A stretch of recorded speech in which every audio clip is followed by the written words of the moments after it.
નમસ્કાર મિત્રો, હું ડૉક્ટર કાર્તિક પુરોહિત, ક્લિનિકલ હિમેટોલોજિસ્ટ એટલે કે લોહીના રોગોનો નિષ્ણાંત છું.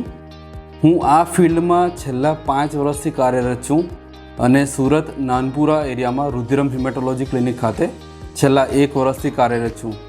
મિત્રો, હિમેટોલોજિસ્ટ જે ડૉક્ટર્સ છે એમના ડોમેનમાં અલગ અલગ ટાઈપના બ્લડ કેન્સર્સ, બીજા લોહીની બીમારીઓ જેમ કે સિકલ સેલ એનિમિયા, થેલેસેમિયા, અતિ રક્તસ્રાવની બીમારી જેમ કે હિમોફિલિયા, બ્લડ ક્લોટ થઈ જવાની બીમારી જેમ કે થ્રોમ્બોસિસ, એવા રોગો આવે છે. તમને અથવા તમારા કોઈક રિલેટિવ્સને અગર ખૂબ થાક લાગતો હોય, વજન ખૂબ ઉતરી જતું હોય, એમને જો શરીર પર, ચામડી પર કંઈક ચાંઠા પડતા હોય, મોઢામાં વારંવાર ચાંઠા પડતા હોય, શરીર પર ગાંઠ હોય, અથવા તો તમારા કોઈક રિલેટિવના લોહીના રિપોર્ટ એબનોર્મલ હોય જેમ કે હિમોગ્લોબિન ઓછું હોવું, વધારે હોવું, શ્વેતકણોના નંબર્સ એબનોર્મલ હોવા, પ્લેટલેટ ઓછા હોવા કે ખૂબ વધારે હોવા, એવી કોઈક તકલીફ હોય તો મારી એવી સલાહ છે કે આવા કોઈ પણ લક્ષણને અવગણશો નહીં અને જરૂરથી તમારા નજીકના ફિઝિશિયન અથવા તો હિમેટોલોજિસ્ટનો સંપર્ક કરવો. ધન્યવાદ.